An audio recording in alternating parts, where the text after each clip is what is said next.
Hi, everyone, and welcome to the Resident Rulebreakers. I'm Kayla. And I'm Camille. And this is the first time Camille's been with us since her surgery. And so just give them an update. The update is that I am well. Yes. The surgery happened like, I don't remember, 12th January. I couldn't talk for about 2 weeks, a week and a half to 2 weeks.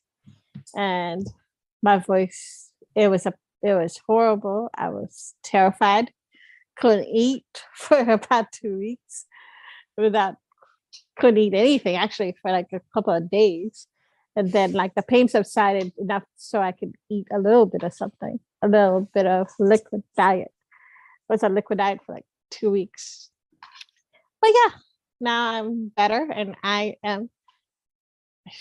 don't notice any difference in my voice. Do you notice any difference in my voice? I don't notice anything different. If you guys notice a difference, please let us know. I know, right?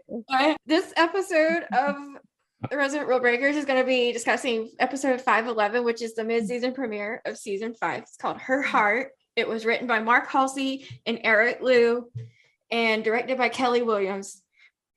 Yep. So beautifully shot episode by Kelli. I really loved the way some of the scenes were shot. I have to say, like, there were some lighting issues though with some of the scenes where I feel like it was a dark. You know what I mean? Yeah, it was a little darker than usually for a Resident episode, but the cliffhanger from the mid-season finale was Belle's diagnosis. Like Conrad was about to tell him, and then it just ended. Well, it picks up pretty much where that left off, and that's our first topic.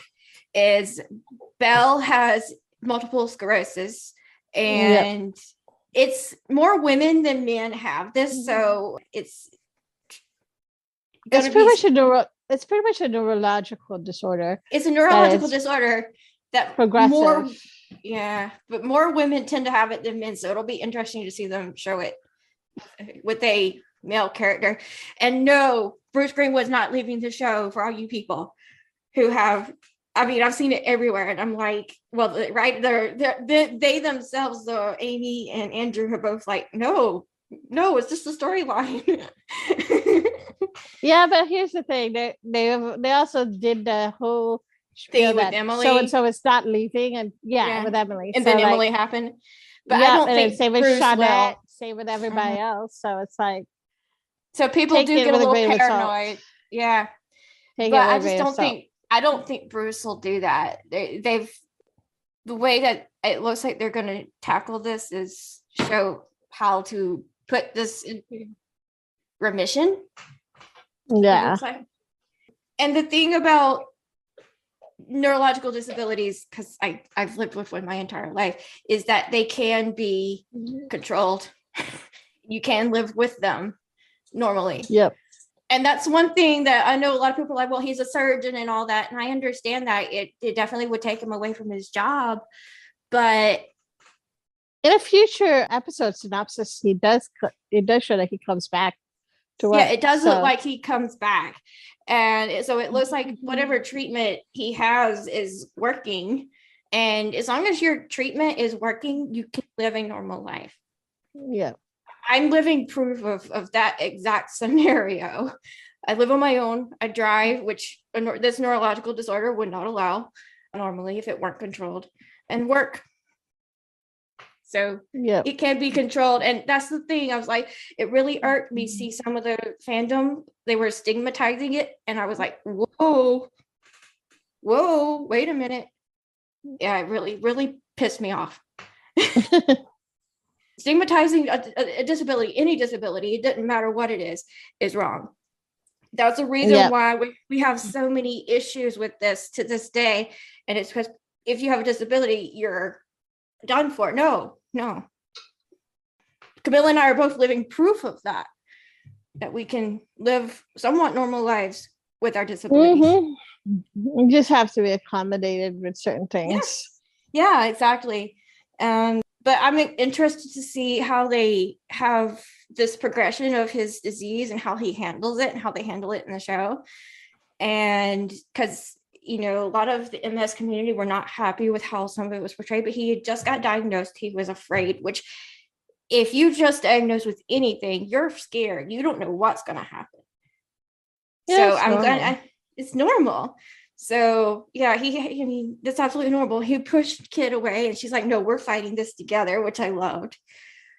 I mean, here's the thing. I was just watching a TV show the other day on Hallmark called What Calls the Heart. And I put down on my Instagram stories, I said that, you know, I never thought to myself that being born disabled is as a blessing. But I guess in comparison to like, you know, finding out that you're to like being okay one day and then the next day losing a leg or whatever. I guess in comparison to that, it is a blessing because there's nothing to miss. You know what I mean? Like there's no before the diagnosis. You get what I'm saying? Yeah, we're both in the same boat. I was born with my disability, so there's no way. I've never known life without it. Right. There's no before. Yeah, there's no before. Makes sense. Yeah. So it's like, I would imagine that is the same way where it's like before with Bell, you know, when he finds out the diagnosis, all he's going through in his head is like all of the things he can't do anymore before, you know, the diagnosis. You get what I'm saying? Yeah, I know what you mean. He's like, I can't practice surgery anymore. I'm gonna start being able. So he's dealing with that shock. So I guess in a way it is like a good thing to, I guess, have this diagnosis from the beginning versus just like getting it now. You know what I mean? Because like I said, there's no before it, if that makes sense. Yeah. Because I mean, for us, we don't know what it's like to live without these disabilities, but he does, and so it's gonna be weird seeing that way they're gonna navigate this storyline, and because people who know what it's like before struggle with it. Yeah, they struggle with the missing the past, if that makes sense. Yeah, exactly. So, but he has Kit and he has Jake, which I love seeing. I love seeing Conrad Rickamora back. I love seeing Sammy, who's played by Chetty Chang. I love seeing them. I miss Greg. Yeah, I forgot his actor's name. But anyway, I missed seeing him. But I love seeing them back. I loved all that. And I just love the Kit Bell stuff where she's like, no, you're not pushing me away. We're in a committed relationship. I don't care. We're going to get through this together because that's what you do when you're in a committed relationship. Yep. And I think they've hinted in some of the interviews post-episode where they were like, people were asking, are they going to get married or something? And there were some hints that it might happen. So, but a lot you never know. But, you know, this is one of those things she's going to stick by him. So, and I don't think Kit would let Bell practice if he wasn't completely treated. Yep. It just doesn't, that's not her. Yeah. So, but yeah, seeing them return, Jake and Sammy return, and Jake was all supportive and trying to get him like treatment and everything. So I really love that. I know. I think I'm just so glad to see that, because last season when we saw Jake the last time, they were like, he did not want anything to do with Belle. He was, you know, angry at Belle. He was, you know, rightfully so when we first got introduced to Jake and stuff. So obviously, like the 3 some years that, you know, Jake reintroduced himself to Belle, or the other way around, they worked through their relationship, and you know, Sammy is like so happy to see her grandfather. That was so cute. How such a cute scene. Oh, I know. The other thing I really loved seeing was the fact that because Lunar New Year was actually February 1st, which is the date of the episode airing. So I really loved how they tied it in with the culture. But I love seeing them tie the Asian culture into it, and you know. Also, AJ's dad is Chinese. Yes, and they mentioned that in the episode. This was, AJ's dad's favorite holiday. He had like the red envelopes that were meant to be lucky and all this stuff for the people give you money with the red envelopes. We always get excited for Christmas whenever we see red envelopes. But I did. I mean, I loved seeing the fact that it was on the day that it was actually aired on the day that it was actually was awesome. I had to do a little research to know what I was talking about there, but I did do it. So I like the lion dances or tiger. I think that's the lion dance too. But oh my god, how cute is that when Gigi got like scared of the lion dance and like Sammy like ran with her or whatever, and then like they were looking for them and Kit found them in the playroom or whatever, and Sammy's reading to Gigi, and it's so cute because she's like, does that mean that you're gonna like you ran after me, like you made sure I was okay? And she's like, yeah. So I was like, oh my god, how cute is this? It's adorable. I loved the connection between Sammy and Gigi. I really love that. Though I have to say, I would have been upset if I were Conrad knowing my daughter had been missing temporarily. Yeah, definitely. But he eventually obviously comes and gets her.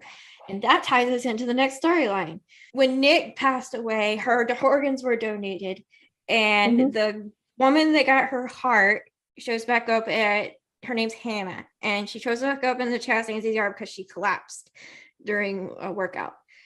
And she's an early heart failure, but AJ figures out from the date of her transplant and the place where they did the transplant that it was Nick's heart. Yep.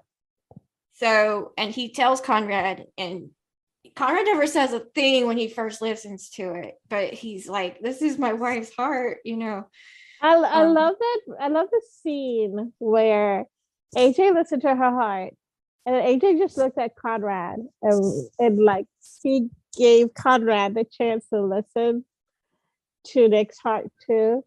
I was just like, oh god, I'm gonna start crying now. Yeah, okay. There were 3 points in this episode where I actually shedded tears, and that was one of them was when Conrad heard Nick's heart again. And so yeah, I was able to hold the tears. Well, the other one was when Belle and Kit made up, and she's like, I'm gonna fight this with you or whatever. And then the last one was at the end of the episode where Gigi hears Nick's heart, and she's like, hi mommy. Yeah, so yeah, but the heart failure was not caused by a heart problem, it was caused by her brain. And there was some kind of connection with her brain to her heart where she was able to hear her heartbeat kind of thing. And that was like the hint that it was a brain thing, because she was like moving her finger to the beat of her heart or something like that. But they realized, something was wrong, and she had a brain bleed or something. And anyway, Billy and Leela, with help of AJ, did the repair and saved her life. So there was a comment in the group that said, who died tonight? And I'm like, you didn't watch the episode, did you? Because no one died. She survived. This girl lives on to be able to have Nick's heart continuing and beating in her chest. So. But here's my question to you. Like, I don't know how I would have felt Conrad. I don't know how I would have felt if I found out my donor's husband was treating me, and like, you know what I mean? I thought it was a conflict of interest, to be quite honest. Conrad was too emotionally attached. And we brought this up before. Oh, The whole hospital was too. I mean, that's Billy's best friend.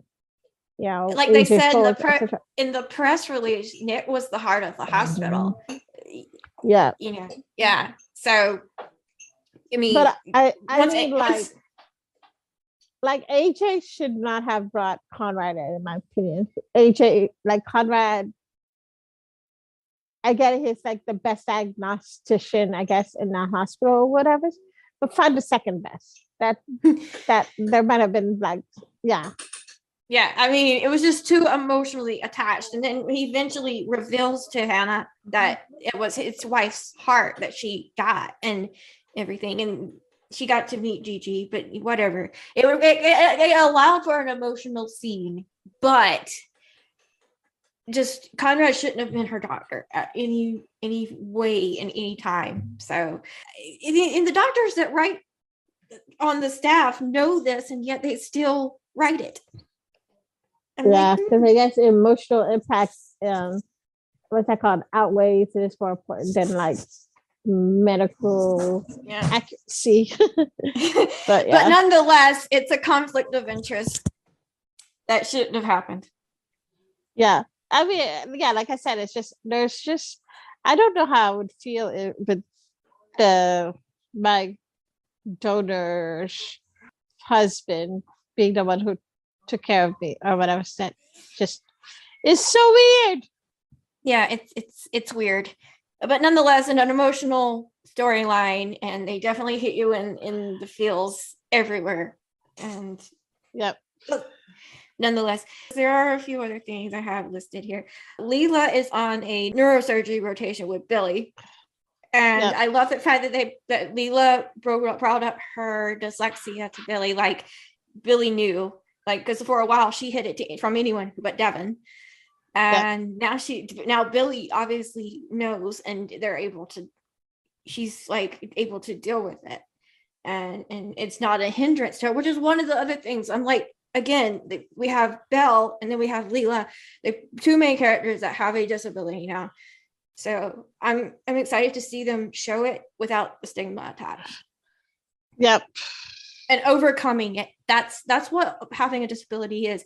You can live a normal life and overcome it.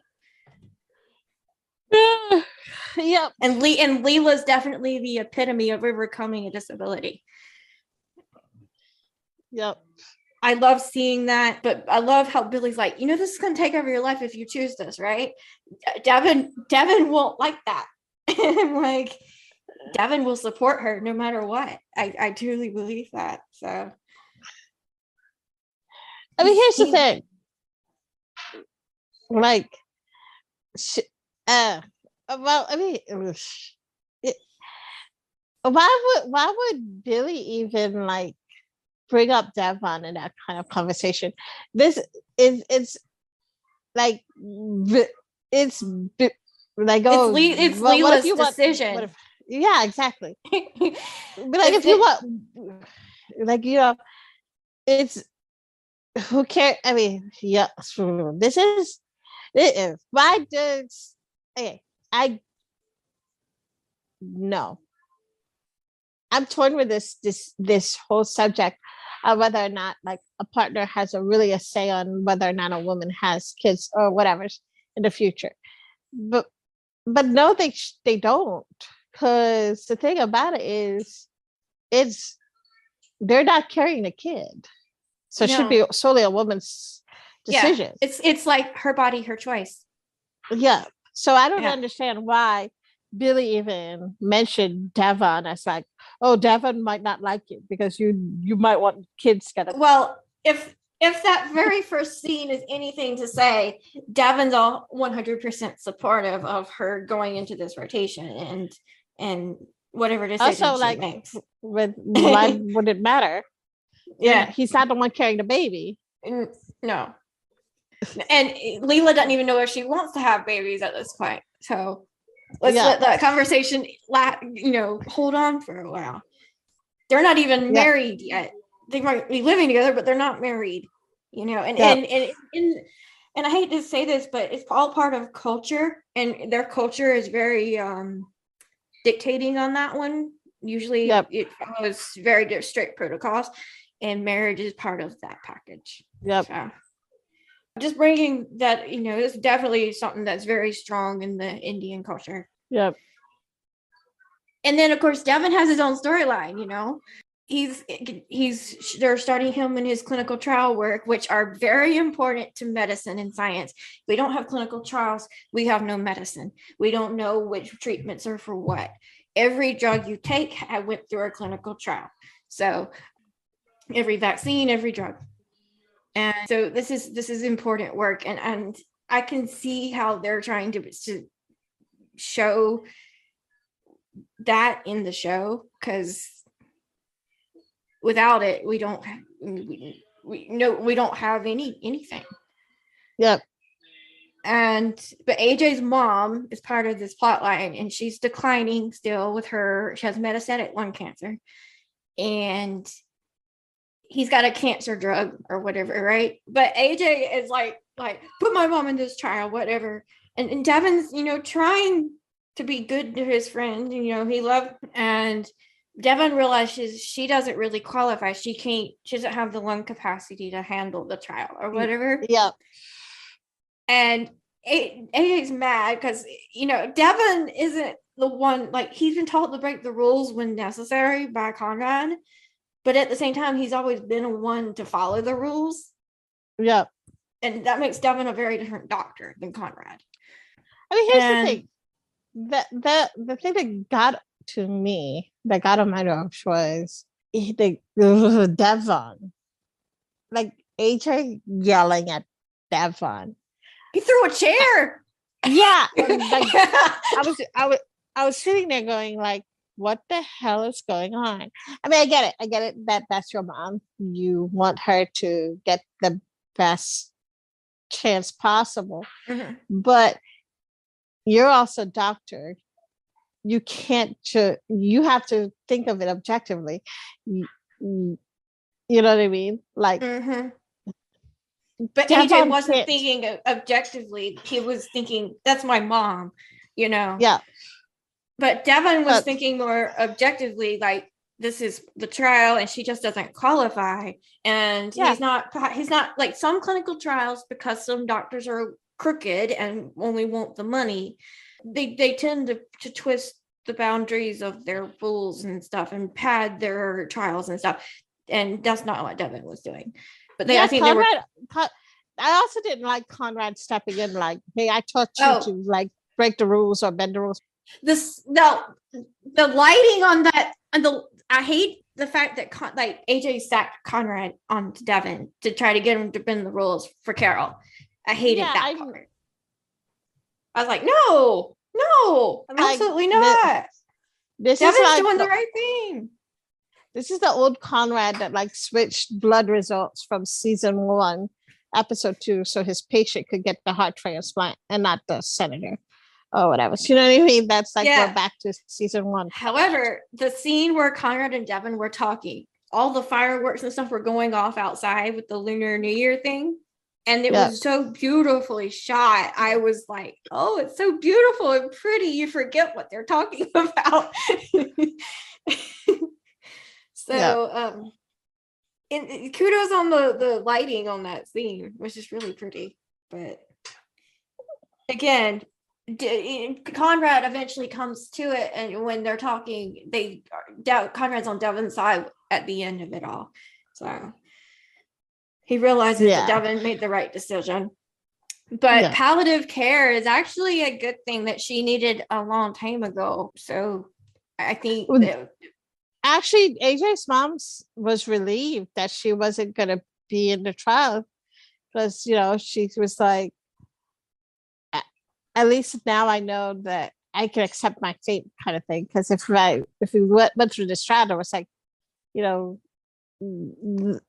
there's like hope that it's going to be all cured or whatever. But it's holding on to hope is sometimes more torturous than just realizing that, okay, this is the end of it. You know what I mean? Yeah, I know what you mean. It's going to be difficult because I have a feeling they're going to kill her off. It's just a slow process. I mean, like, she does have a terminal diagnosis. Mm-hmm.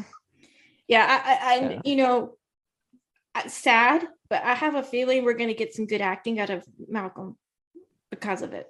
So Malcolm always brings it down. That's nothing new. Nothing new. So I have a feeling of very traumatic storylines coming, but at the same time, she's relieved. We're all relieved that we're not going to have to watch her suffer through this drug trial. That may or not help her at all.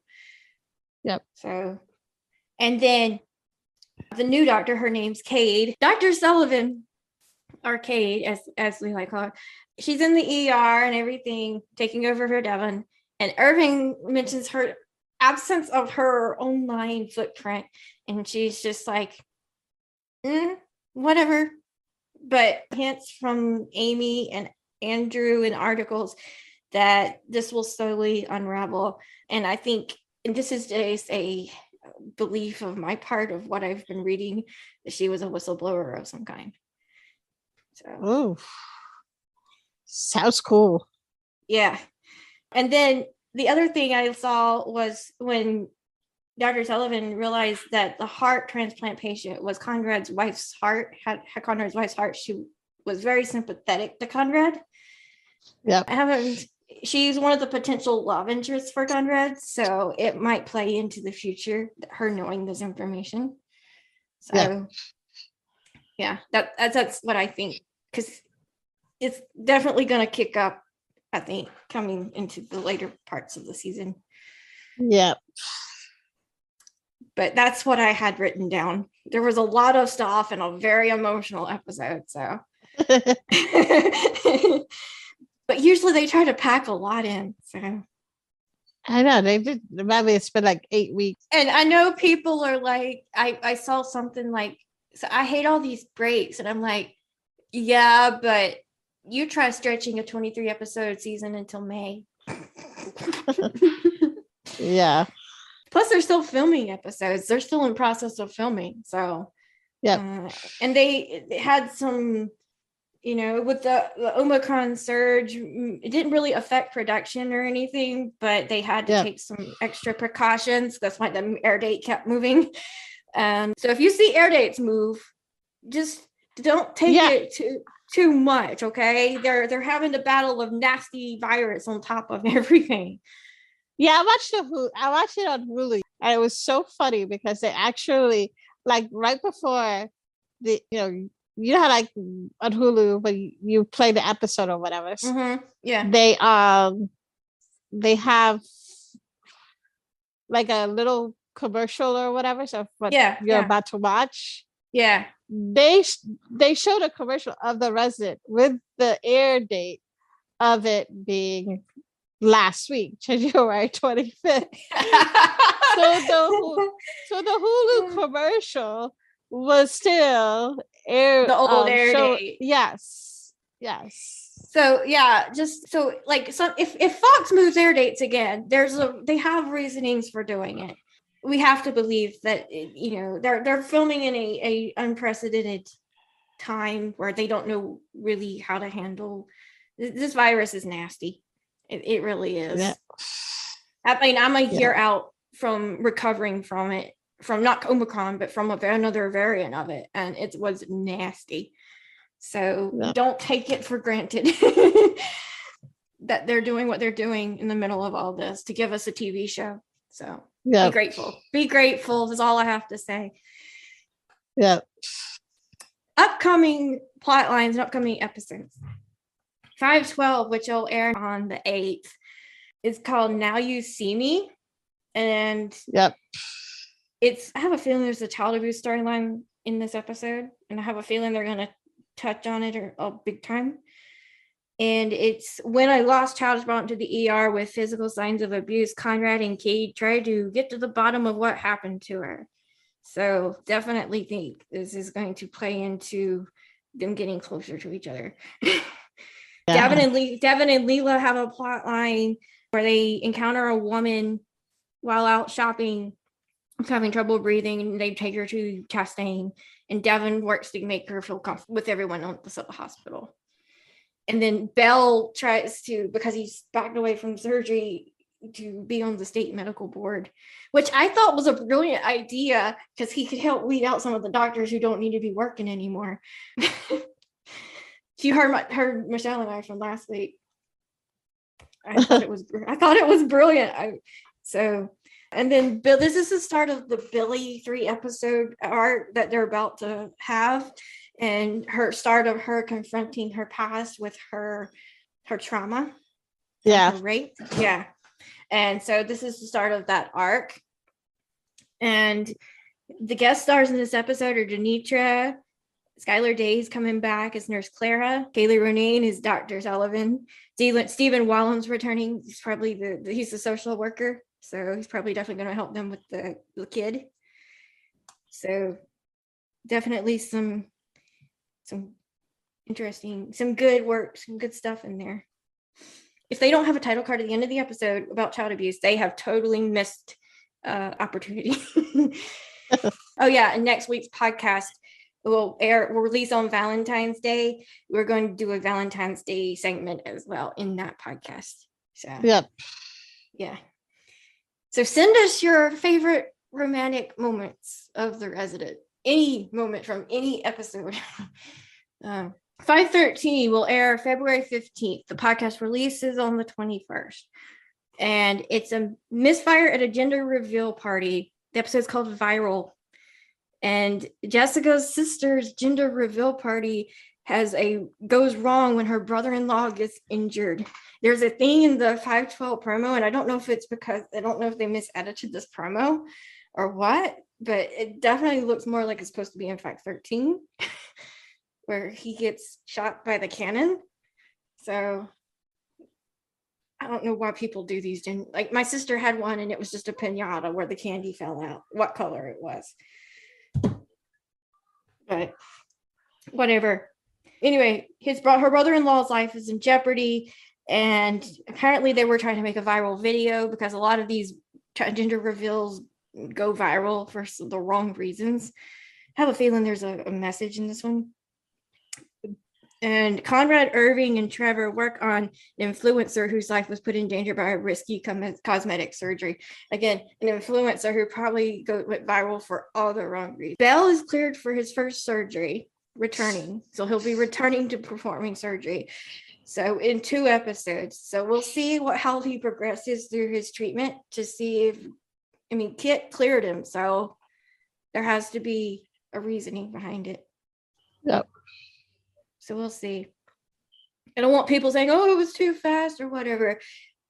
Treatments are different now. That's for sure. And, they may have jumped in time. We don't know. We don't know what happened. And then, of course, another part of Billy's arc will be here, and Billy is forced to face her past. So she's going to maybe confront her rapist. I don't know. But that's what this episode's about. The guest stars: Michael Hogan, Tasso, Denitra, Jessica Meisel, obviously, Vince Foster, Miles Fowler, Remy Evans, who plays Gigi, and Scott. We have a Gilmore Girls connection here. Scott Cohen, who played Lorelai's fiance in the second season. Scott Cohen. He's going to be playing a doctor in this episode. So there's a Gilmore Girls connection in this. And never, obviously with Matt. He was never in any season with Matt in it. But yeah. Yep. Still a connection. And I didn't realize who he was until I saw it on the Matt Zuckery fan site. So there we go. But there it is. So he'll be a guest star. Yep. And then 514's press release just released before we recorded this. So we're going to talk about it. Hell in a Handbasket. Directed by Manish. This is his directorial debut for The Resident. I don't know if he's directed anything else. I think he has. But always like little indie things, but never an episode of network TV like this. This episode will air on February 22nd. The podcast release on the 28th. And So it says, Billy finds herself at the center of a controversy.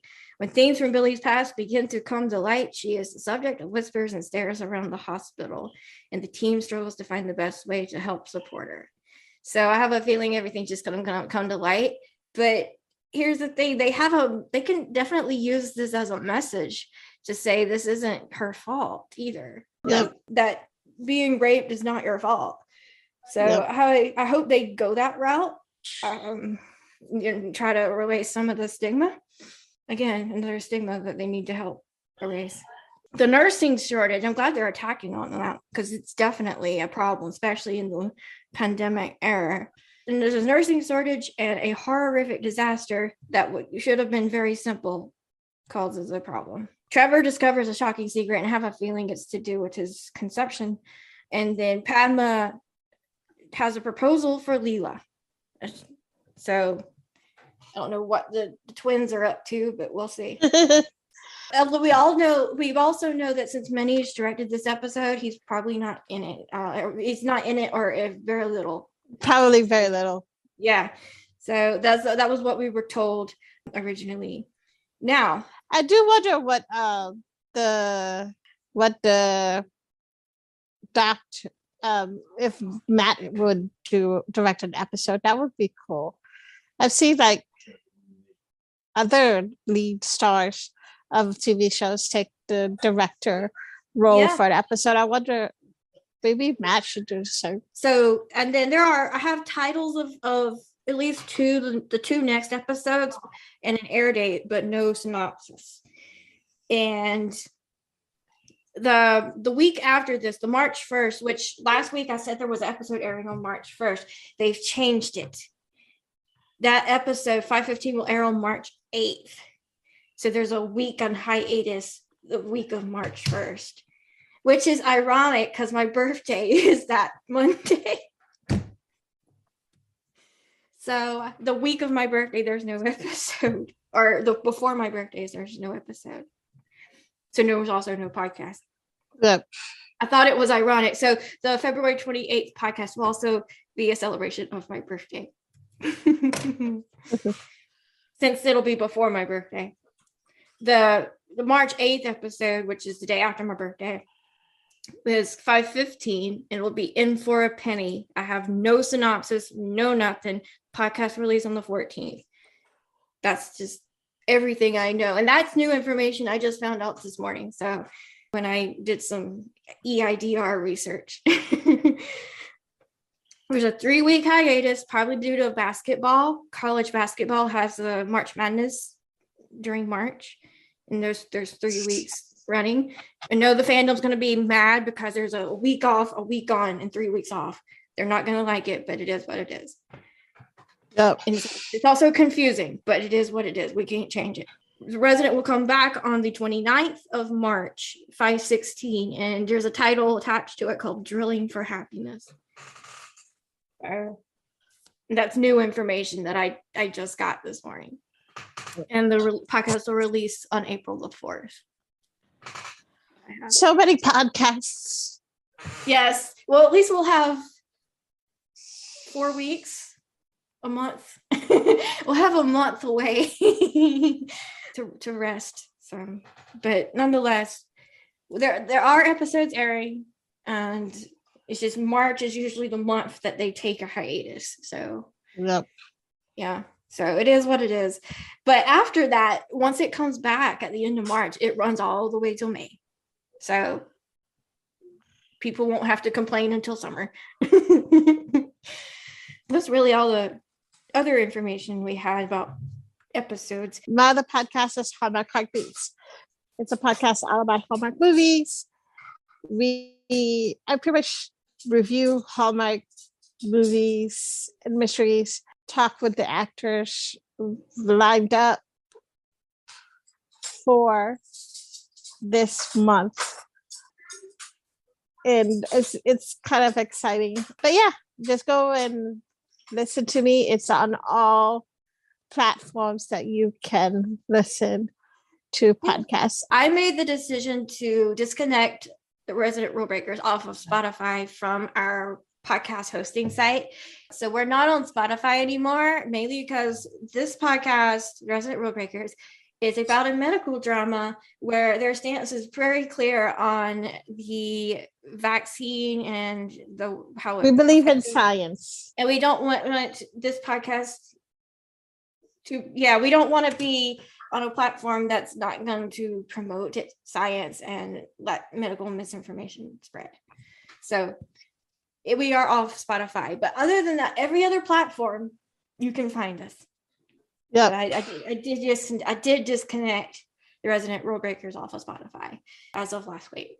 So if you couldn't find it, there's a reason why. It's on all the other platforms. Yes. How else you can find us? We have an email address where you can message us. It's the residentRulebreakers@gmail.com. You can send us emails. You can send us your favorite romantic moments, and we'll include it in next week's podcast. So, and we really do want you to, like, you can message us on Instagram or Facebook or whatever, and send your favorite in there, or whatever the case, put it in there's a post in the group. It's on there too. You can just comment. I'm going to look through them when I get time. But Facebook, we do have the Facebook page, Resident Rulebreakers Podcast, Facebook group, Resident Fox Fans. They're connected. Answer the questions if you're not in the group, though, because we won't let you in. Yep. Instagram, at the Resident Podcast, and we post everything that we need to post over there. It's keep you up to date. So our Twitter account, which is at Resident Podcast, and I don't live tweet anymore, mainly because I'm too tired when I get off of work to do it anymore. I'm working an extra 5 to 6 hours every week in overtime. I do apologize. And then, of course, you can also contact Camille on Instagram at the Resident Fox Fans, and you can contact me on Instagram at KiwiCountry37 as well. Yep. So next week's podcast is discussing episode 512, Now You See Me. It's also a Valentine's Day celebration of our favorite romantic moments of the Resident. Until next week, I'm Kayla. I'm Camille. Bye, guys. Bye, guys.